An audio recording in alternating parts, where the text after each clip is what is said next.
अक्सर एक सवाल मन में आता है कि भारत में सत्ता के शिखर पर कौन है।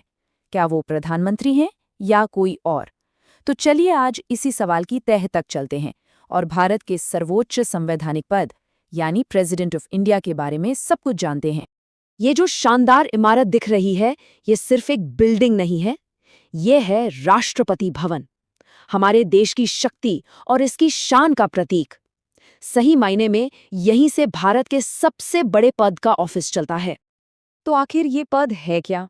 अगर हम संविधान को देखें तो आर्टिकल 52 बस एक लाइन में कहता है भारत का एक राष्ट्रपति होगा। लेकिन इस छोटी सी लाइन का मतलब बहुत गहरा है।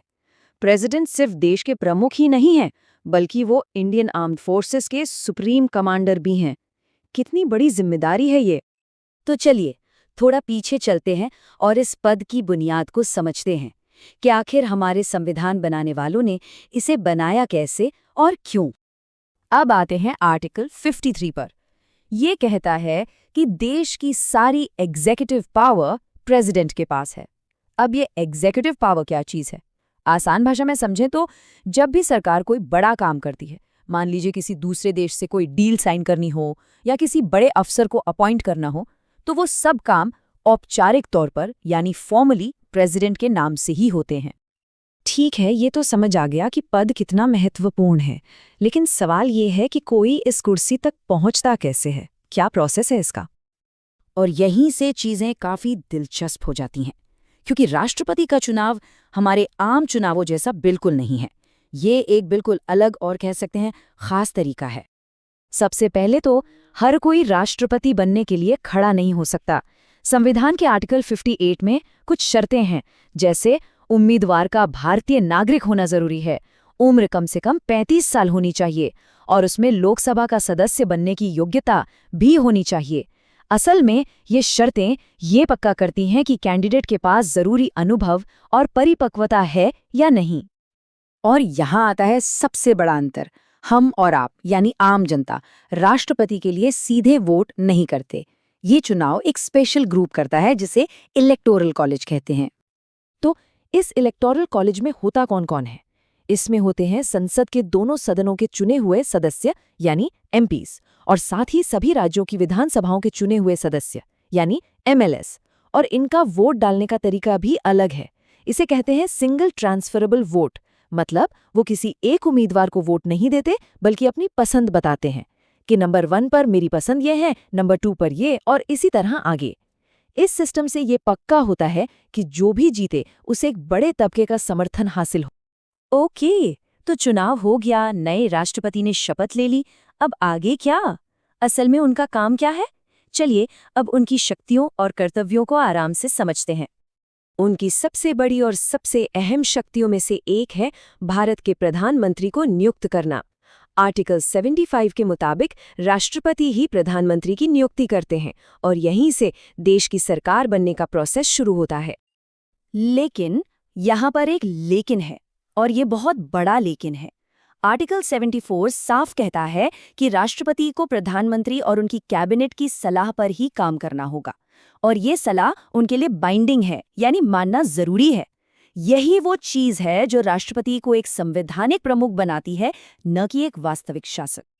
पर इसका मतलब ये नहीं कि उनके पास शक्तियां नहीं हैं, बिल्कुल हैं। जैसे जब संसद सेशन में न हो तो वो अध्यादेश जारी कर सकते हैं, जिसका असर एक कानून जैसा ही होता है। उनके पास न्यायिक शक्तियां भी हैं। वो किसी भी मुजरिम की सजा माफ कर सकते हैं, कम कर सकते हैं, यहाँ तक कि मौत की सजा भी। इसके अलावा अटॉर्नी जनरल जैसे बड़े बड़े अधिकारियों की नियुक्ति भी वही करते हैं। हर शक्ति की एक सीमा होती है।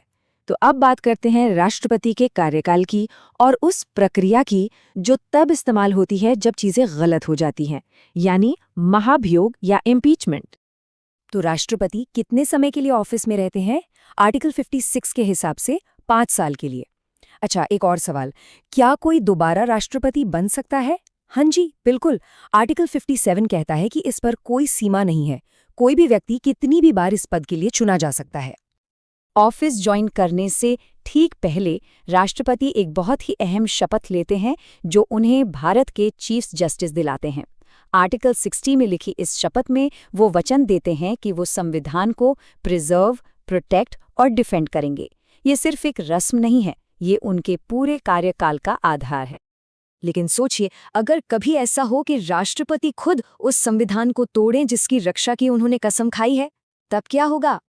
इसके लिए हमारे संविधान में आर्टिकल 61 के तहत इम्पीचमेंट की प्रक्रिया है। इसकी शुरुआत कैसे होती है? संसद का कोई भी सदन अपने कम से कम 1/4 सदस्यों के हस्ताक्षर के साथ राष्ट्रपति पर संविधान की उल्लंघन का आरोप लगा सकता है। फिर दूसरा सदन इन आरोपों की जांच करता है, और अगर जांच में आरोप सही पाए जाते हैं और दोनों सदन एक विशेष बहुमत से प्रस्ताव पास कर देते हैं, तो राष्ट्रपति को उनके पद से हटा दिया जाता है। ये विशेष बहुमत कितना है? यह है 2/3 यानी 2/3। ये आसान नंबर नहीं है। इतनी बड़ी मेजॉरिटी इसलिए रखी गई है ताकि ये साफ हो कि ये प्रक्रिया कितनी संगीन है और इसका इस्तेमाल बेवजह न किया जा सके। तो आखिर में हम वापस उसी सवाल पर आते हैं, भारत के राष्ट्रपति एक शक्तिशाली प्रतीक हैं या एक शक्तिशाली शासक? सच तो ये है कि उनका रोल इन दोनों के बीच एक बहुत ही नाजुक संतुलन है। एक तरफ वो सिर्फ नाम के प्रमुख हैं जो कैबिनेट की सलाह पर काम करते हैं, तो दूसरी तरफ वो संविधान के सबसे बड़े रक्षक भी हैं। और शायद यही संतुलन ही हमारे लोकतंत्र की खूबसूरती है।